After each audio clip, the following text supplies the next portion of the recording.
¿Cómo se hace uno budista? La cuestión ha tomado un nuevo significado porque el budismo se ha hecho más conocido y practicado fuera de las culturas asiáticas, donde ha sido una fuerza dominante. Por ejemplo, la pregunta puede hacerla alguien que sepa de budismo solo por haber leído un libro o navegar por Internet. Y esa persona puede pensar en el budismo como un conjunto de ideas que simplemente se aceptan o rechazan.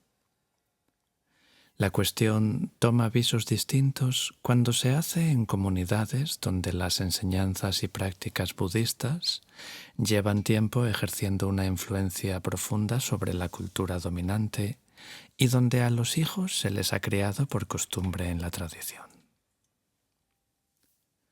Una de las respuestas posibles a esta pregunta podría ser: tomando el triple refugio, ¿qué significa refugio en este contexto?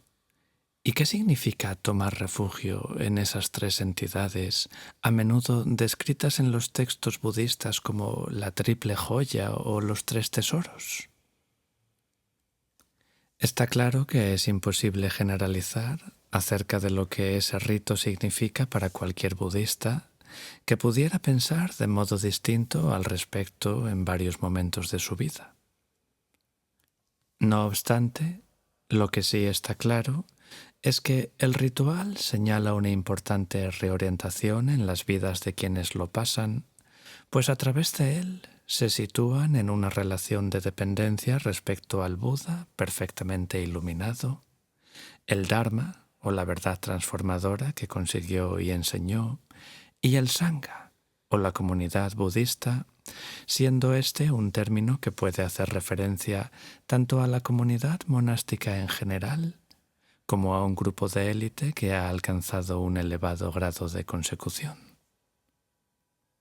Considerado desde el contexto de las incontables vidas pasadas y futuras, tomar el triple refugio puede señalar el punto en el que uno reorienta de manera fundamental su vida, pasando de vivir sin rumbo a tomar el camino medio que conduce al nirvana.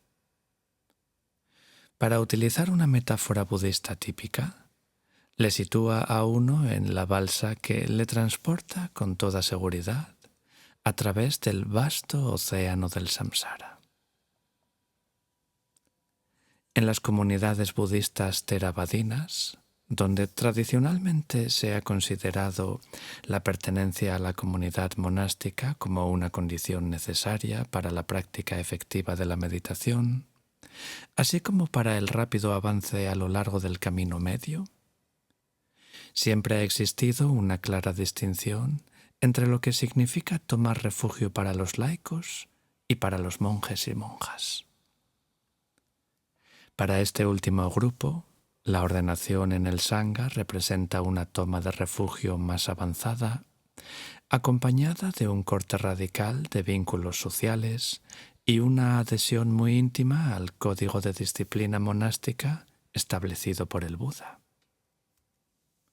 En las comunidades budistas mahayanistas, el triple refugio tiene asociaciones parecidas, pero no obstante distintas. La joya del Buda puede no significar el Buda Gautama, sino un número más o menos grande, o uno solo, de otros Budas que son accesibles a quienes siguen el camino medio.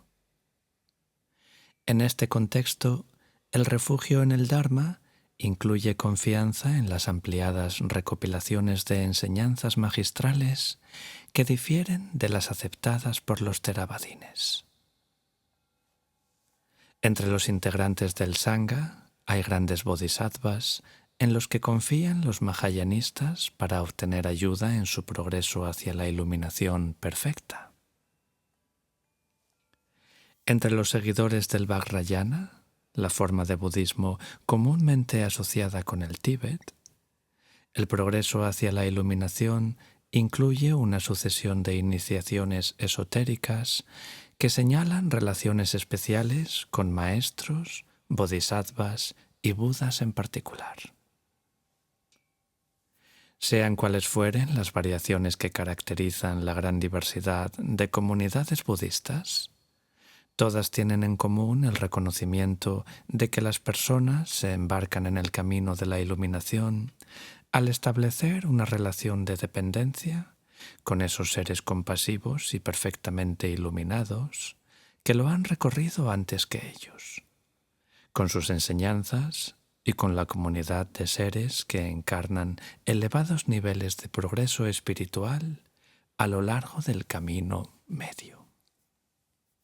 Sobre el ritual del triple refugio, si hay algo que pudiera parecerse a un rito universal de paso para entrar en la comunidad budista, es el triple refugio. En las comunidades budistas theravadinas, significa realizar un rito particular en el que se recita 3 veces en voz alta las siguientes líneas en lengua pali. Tomo refugio en el Buda, tomo refugio en el Dharma, tomo refugio en el Sangha. Se suele recitar en coro, con cada refugio recitado primero por un monje y luego repetido por un grupo de laicos. Además, la gran mayoría de ceremonias públicas en la comunidad budista comienzan con esta afirmación pública. En muchos casos, esta recitación verbal va acompañada de postraciones corporales, una representación física de la relación de dependencia y gratitud que inicia y profundiza el ritual. Otras comunidades budistas cuentan con variaciones propias de este rito básico. Devoción. El tema de la devoción en el budismo ha sido agraviado por los estudiosos occidentales. Aunque hace tiempo que se ha reconocido que algunas tradiciones budistas cuentan con elementos devocionales muy intensos, por lo general se han interpretado como desarrollos históricos posteriores, a menudo como respuesta a las necesidades del laicado. La tradición primitiva, dice este tipo de análisis, estaba libre de devoción y de rituales de veneración. El Buda fue un ser humano, no un dios, y los primeros seguidores monásticos le consideraron únicamente como un reverenciado maestro. Con este tipo de análisis, incluso la práctica tradicional de tomar refugio en el Buda fallecido parece problemática, pues desapareció del ciclo de renacimientos y por lo tanto no puede proporcionar refugio alguno a sus seguidores. ¿Qué sentido tiene entonces realizar ofrendas al Buda? ¿Y qué valor pueden tener en una religión que insiste tanto en la confianza en sí mismo y la realización personal de la verdad?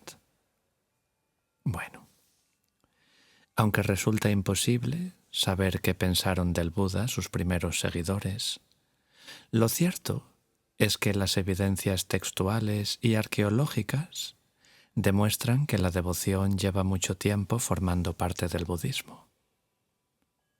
La práctica de venerar reliquias e imágenes ha desempeñado un papel central incluso en las tradiciones budistas insistentes en que el Buda Gautama fue un ser humano que murió y que no puede seguir ayudando a sus seguidores. En las tradiciones budistas mahayanistas, que permiten la interacción continuada con un número virtualmente infinito de Budas y Bodhisattvas coexistentes, la importancia de la devoción es incluso más pronunciada. Budas como Amitabha tienen el poder de intervenir directamente en las vidas de sus devotos para liberarlos de las aflicciones del samsara al morir. En este último caso, la confianza total de los devotos en que el poder del Buda les liberará tiene la misma función que desempeña el hecho de esforzarse por superar el apego y la ilusión del sí mismo en esas otras tradiciones budistas que insisten en el propio esfuerzo. Aunque la estrategia difiere, el objetivo es el mismo: trascender el amor propio egoísta. En la devoción budista es fundamental la acumulación de mérito, cultivando los estados mentales adecuados y llevando a cabo buenas obras como las ejemplificadas en los ritos asociados con los días Uposatha. Incluso las tradiciones budistas que consideran que el Buda fallecido no puede ni recibir ofrendas ni intervenir en la vida de sus seguidores, también cultivan un sentido de la obligación y gratitud hacia lo que el Buda hizo por ellos en el pasado. Al reflexionar en los actos virtuosos del Buda, la mente del devoto se orienta hacia un adecuado sentido de dependencia de quien, a través de incontables vidas de autosacrificio, se autoperfeccionó e hizo posible que otros siguiesen sus pasos a lo largo del camino medio. Vamos a explicar brevemente en qué consisten los días Uposatha. Inserta en las 4 fases del ciclo lunar la tradición de observar días especiales de ayuno y observancia religiosa, conocida como Uposatha, es anterior a la aparición del budismo en la India. El día de luna llena, considerado el más auspicioso de los 4, es la fecha más probable en que los budistas theravadines acuden a visitar un templo budista, tal vez llevando flores, incienso o aceite para las lámparas como ofrenda. Algunos días Uposatha se señalan con celebraciones especiales como Vaisakha. El día comienza con una ritualizada toma de los 8 preceptos que comprometen a los laicos a una forma de disciplina moral más elevada que se parece a las reglas adoptadas por los novicios. Durante el transcurso de la jornada, quienes acuden, muchos de ellos vestidos de blanco para la ocasión, escuchan sermones, realizan ofrendas al Buda y pasan el tiempo sentados en el recinto templario leyendo literatura devocional. Esas actividades se consideran muy meritorias. Esos días de observancia especial también permiten al laicado apartarse de las distracciones y ansiedades de la vida mundana y aproximarse durante un tiempo limitado a los ideales más elevados de la práctica budista que caracterizan al Sangha monacal. Donaciones. Uno de los ideales más ampliamente practicados a través del mundo budista es dana, donación, y su virtud anexa, generosidad.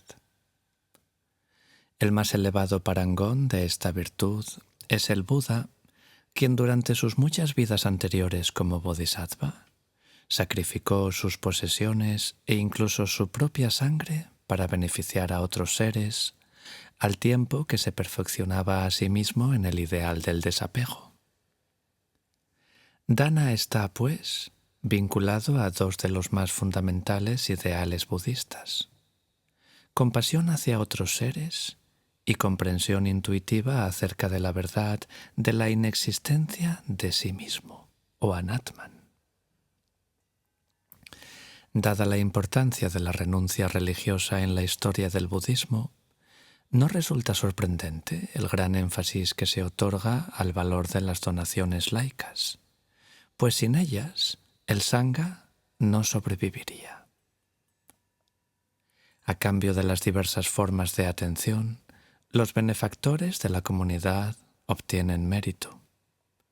Aunque existe un conflicto potencial entre el ideal de entrega desinteresada y el objetivo de acumular mérito que conlleva mejores renacimientos, las tradiciones budistas insisten en el valor de dar libremente con un sentido de serena alegría. Una consecuencia de este énfasis en la inintencionalidad es el valor que se da al regocijo ante el beneficio de otros al ser generosos. En otras palabras, una persona puede obtener mérito simplemente sintiendo alegría cuando otros lo ganan. Una gran ventaja para quienes tienen poco que ofrecer. En la práctica de la transferencia de mérito puede hallarse una ampliación de esta idea. La enseñanza budista convencional subraya que las acciones intencionadas determinan el futuro rumbo del renacimiento y que cada individuo es responsable de su propio progreso a lo largo del camino medio. No obstante, la práctica de transferir mérito acumulado en beneficio de otros está muy arraigada en diversas comunidades budistas. Así pues, es normal dedicar el beneficio de un acto o donación a todos los seres. La transferencia de mérito también puede identificarse con los ritos por los parientes fallecidos.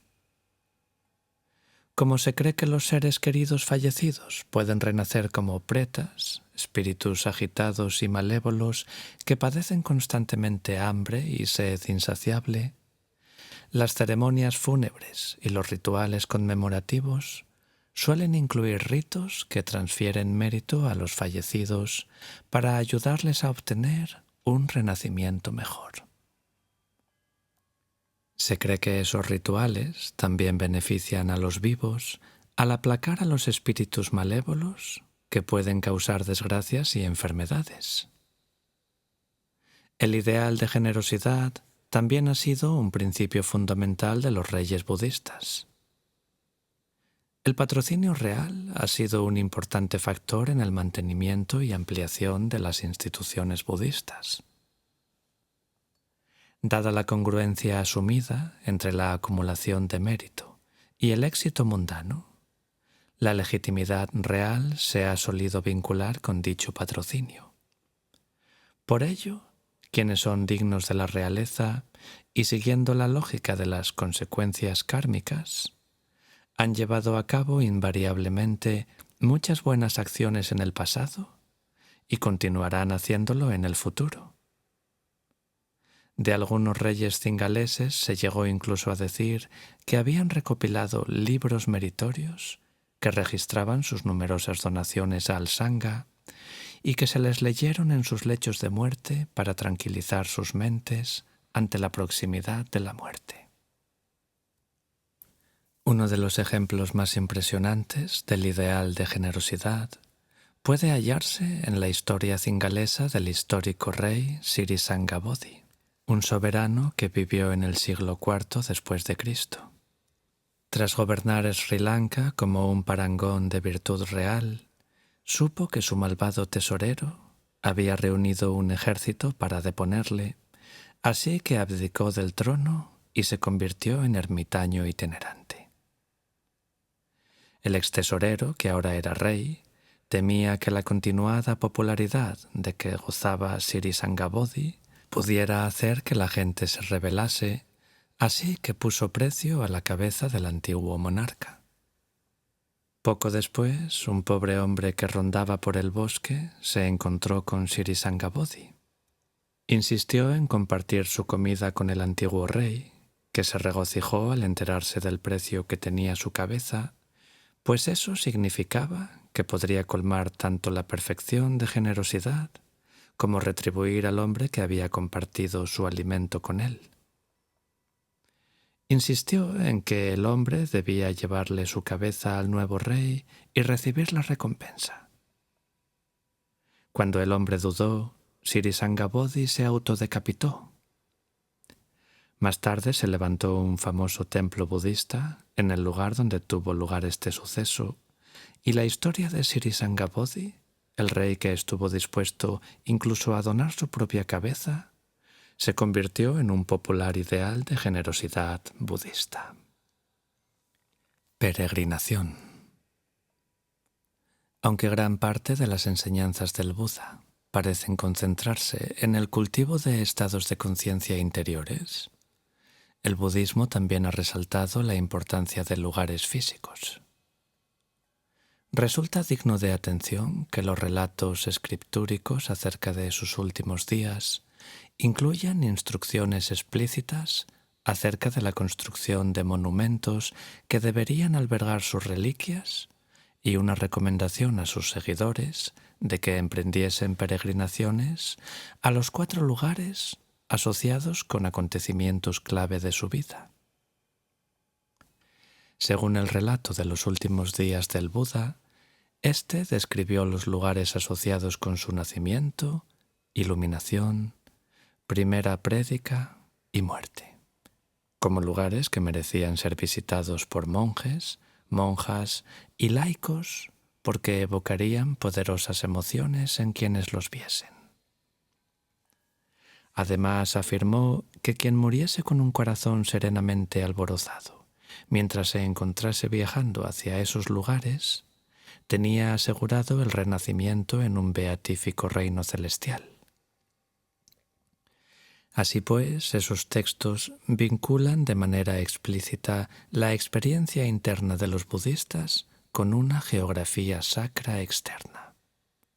Y si la lista inicial de lugares sagrados estaba limitada a unos pocos señalados por la presencia del Buda durante su vida, la dispersión de sus reliquias hizo posible la expansión de una red de centros sagrados a través del mundo budista. Al mismo tiempo, el número de lugares importantes asociados con su vida en el norte de la India también se amplió, facilitando de este modo el desarrollo de una detallada biografía del Buda. El primer peregrino budista documentado fue el emperador indio Asoka, siglo III a.C., que conmemoró su peregrinación a Lumbini, el lugar de nacimiento del Buda, con un pilar inscrito. Existen relatos legendarios de la vida de Asoka que hablan también de que dividió las reliquias del Buda y las consagró en 84.000 stupas a lo largo de su reino.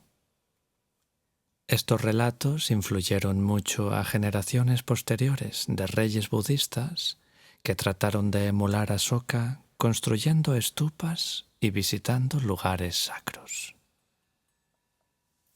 También existen relatos escritos que detallan los heroicos viajes de monjes budistas chinos a la patria de su religión adoptada.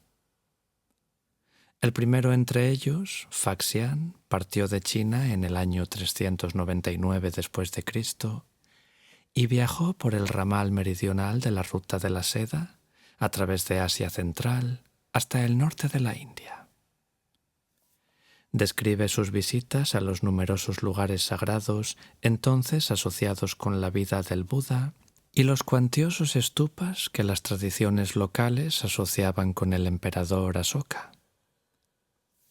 Faxian regresó a China por mar, visitó Sri Lanka y Java y alcanzó finalmente su tierra 15 años después de abandonarla. Regresó con un cargamento valiosísimo, textos budistas auténticos, incluido un Vinaya completo, el código de la disciplina monástica.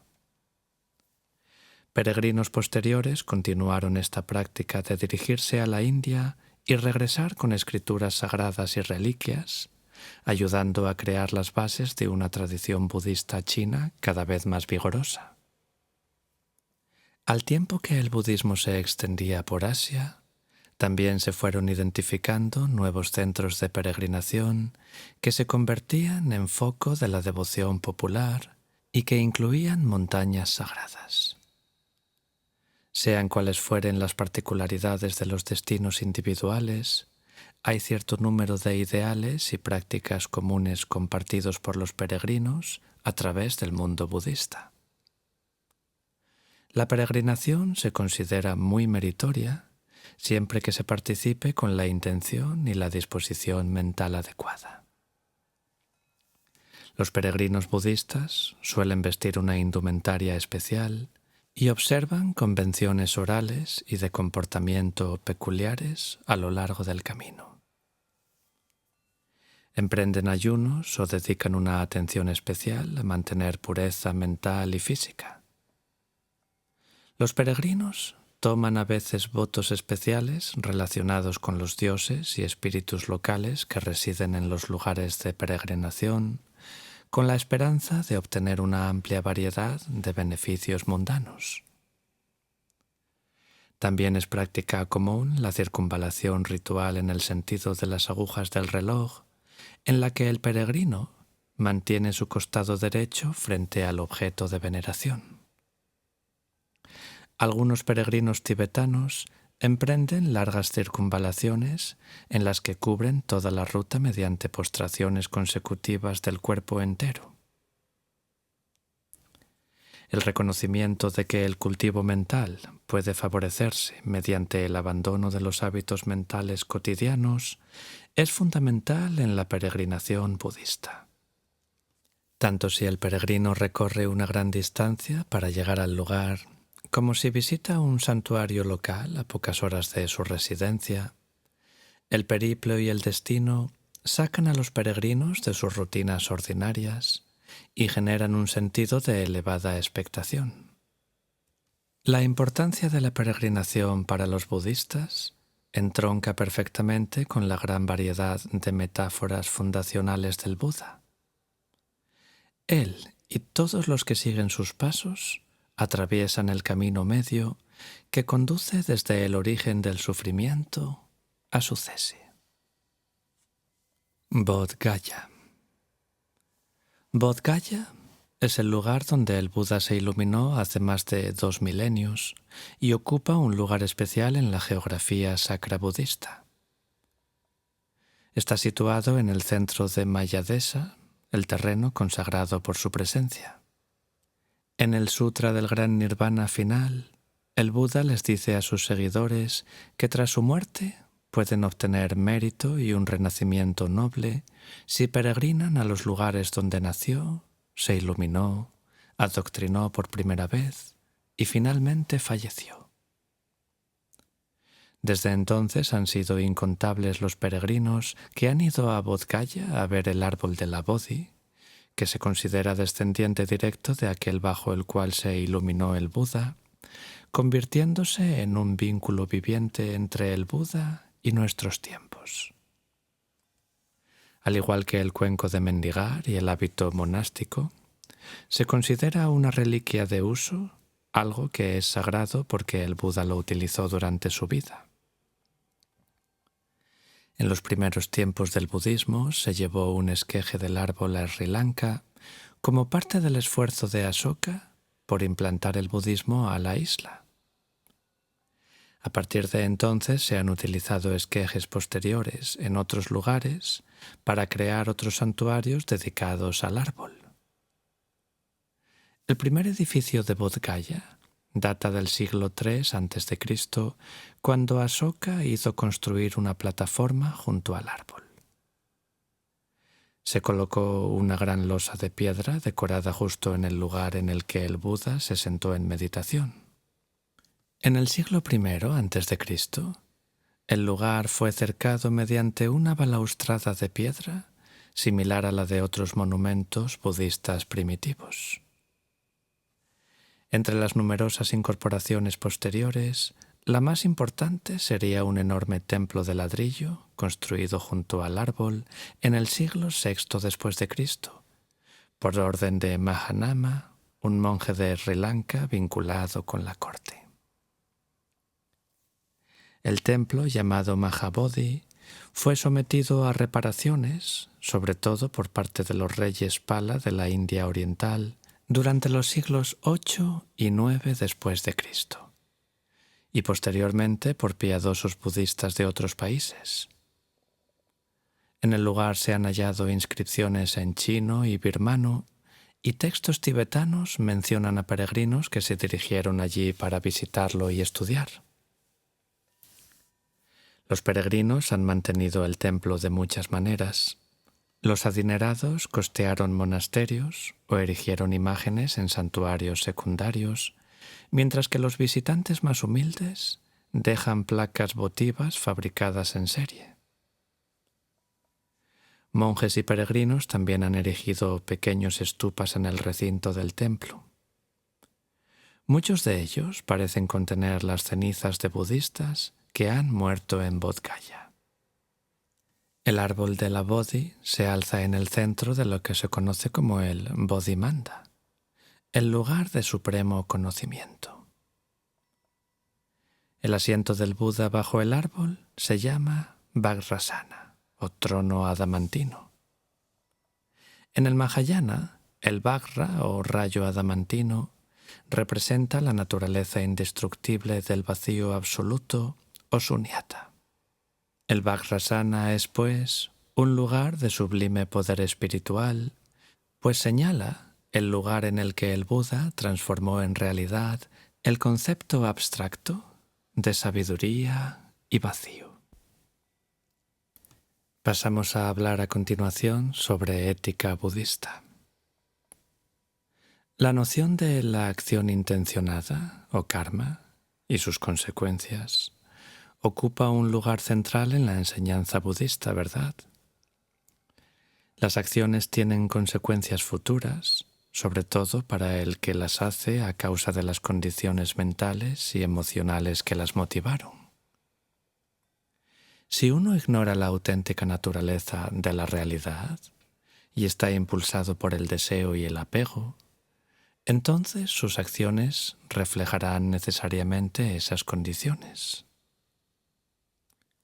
Aunque la enseñanza budista incluye muchas reglas y abstenciones, por ejemplo, los 5 preceptos que definen la ética básica laica budista y el Pratimoksha, esta disciplina moral está vinculada, al menos idealmente, con el cultivo de la disciplina mental y la comprensión.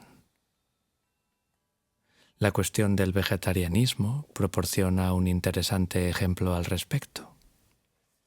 Es muy valorado en muchas sociedades budistas a causa del primer precepto que prohíbe acabar con cualquier tipo de vida. Sin embargo, y a pesar de este ideal, la mayoría de budistas suele consumir carne o pescado, aunque a veces se adopta una dieta vegetariana en días de especial observancia. Los códigos budistas theravadines no prohíben a los miembros del Sangha consumir carne. A monjas y monjes se les recomienda evitar comer carne de animales sacrificados específicamente para ellos. Pero por lo general se les exhorta a comer sin apasionamiento cualquier tipo de alimento que reciban. Aquí tiene prioridad el ideal de superar el deseo y el apego sobre el hecho de evitar la ingestión de carne. Aunque el principio de karma proporciona el argumento budista fundamental para calificar algunos actos de hábiles y otros de torpes en términos de sus efectos sobre el progreso particular a lo largo del camino medio, el karma tiene sus límites como guía del comportamiento ideal. En términos budistas, el que creamos, al menos incondicionalmente, que contamos con un núcleo perdurable, es lo que evoca los deseos y apegos incluso por cosas buenas como conseguir el nirvana. Como los budas, arhatas y bodhisattvas muy avanzados han alcanzado por completo la verdad de la ausencia de sí mismos y el vacío de los dharmas, no actúan con intencionalidad en el sentido convencional y por lo tanto han dejado de acumular las consecuencias kármicas que conducen al renacimiento. Cuando se sitúan en este contexto, algunas acciones que parecen violar las enseñanzas morales budistas convencionales pueden llegar a valorarse positivamente si han sido motivadas por compasión hacia los demás o están basadas en una consecución más profunda del Dharma.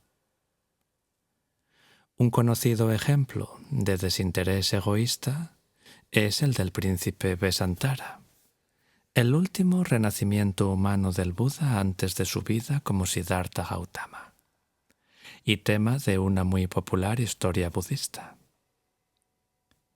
Vesantara era famoso por su generosidad, que quedó admirablemente ilustrada cuando entregó sus hijos al grotesco Brahman Jujaka, mientras su madre se hallaba ausente.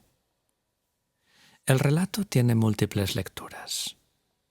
Puede, por ejemplo, tener un sentido para las mujeres, identificadas con la angustia de la madre cuando se entera de que sus hijos ya no están, y otro para los monjes que han renunciado a las obligaciones familiares y sociales. La historia pone de relieve el carácter excepcional de la acción del futuro Buda en lugar de su valor como precedente ético. Lo importante no es tanto el hecho en sí mismo como la intencionalidad subyacente. El valor moral de la acción no se centra en las consecuencias, sino en el estado desapegado y desinteresado del donante, que está dispuesto a separarse de todo, por muy querido que sea. La noción de la interdependencia de todas las cosas sería un corolario al énfasis en superar la ilusión del sí mismo y en los círculos mahayanistas de obtener una comprensión intuitiva de la vacuidad de los dharmas. Está relacionado con el ideal de compasión por todos los seres y también con la valoración positiva del mundo natural que caracteriza algunas formas de budismo. Así, cualquier actividad mundana puede estar profundamente imbuida de importancia espiritual. Aunque no resulta difícil esbozar en pocas palabras algunas de las enseñanzas básicas que conforman la reflexión ética budista, es imposible generalizar desde esta base acerca del comportamiento real de los budistas o predecir lo que una sociedad influida por la enseñanza budista pudiera legislar. No obstante, es probable que el discurso ético budista se haya globalizado cada vez más y que la creciente influencia de los budistas comprometidos en la transformación de la sociedad de acuerdo con los valores budistas acabe jugando un importante papel a la hora de dar forma a la futura ética budista. Monjes y monarcas. Como renunciante social, el Buda se mostró en algunos aspectos básicamente indiferente al ascenso y caída de soberanos y de sus políticas. No obstante, en otros aspectos parece haber reconocido que el apoyo o enemistad del orden político local podía llegar a afectar mucho el bienestar del Theravada. Basándonos en las evidencias proporcionadas por tempranas fuentes budistas, podría decirse que el Buda fue un político hábil cuando tuvo ocasión de tratar con los soberanos de su época. Algunas de sus enseñanzas advierten acerca de los sufrimientos que monarcas tiránicos podían imponer a sus súbditos, y el Vinaya relata que en los primeros tiempos del Sangha demostró estar dispuesto a ajustar las reglas de la comunidad para evitar conflictos con reyes locales, como por ejemplo cuando prohibió la ordenación de desertores del ejército e instruyó a la comunidad para adecuar las fechas del retiro de la estación lluviosa a fin de complacer las preferencias reales. Aunque visitar a reyes que se interesaban por su enseñanza podía dejar patente su inferioridad religiosa a través de rituales de acatamiento, no parece que el Buda cuestionase su autoridad política. Cuando retomamos los relatos legendarios del emperador Asoka, volvemos a encontrar un modelo de cooperación entre Sangha y el Estado. Un monje carismático convierte a Asoka al budismo, que mantiene de manera activa al Sangha con espléndidas donaciones y con la construcción de estupas. También es importante fijarse en que purifica el Sangha expulsando a miembros que han violado las reglas de disciplina. Aunque distintas versiones de la leyenda asokiana le muestran como defensor de una u otra secta budista, la evidencia de las inscripciones sugiere que su principal preocupación fue mantener la disciplina interna de la orden y no resolver disputas doctrinales. Por su parte, los monjes desempeñaban a veces el papel de consejeros reales ya que la capacidad de leer y escribir y la educación se relacionaban con el sangha, y por ello los reyes solían contar con tutores monásticos. A partir de ello se creó una relación de responsabilidades y beneficios complementarios. En general, el sangha prosperó durante periodos de intenso patrocinio real y declinó cuando ese apoyo estuvo ausente. Si te gusta lo que escuchas, considera suscribirte a este canal y darle a me gusta para ayudarnos a seguir creando contenido. También os queremos recordar que existen varias formas de apoyar al canal, ya sea a través de nuestro Patreon, Perlas de Sabiduría Milenaria, en el que disfrutarás de contenido exclusivo, a través de una aportación puntual mediante la plataforma Invítame a un café, y en los botones de gracias y miembros del canal que encontraréis debajo de cada vídeo. Podréis encontrar los enlaces directos en la descripción y en los comentarios fijados.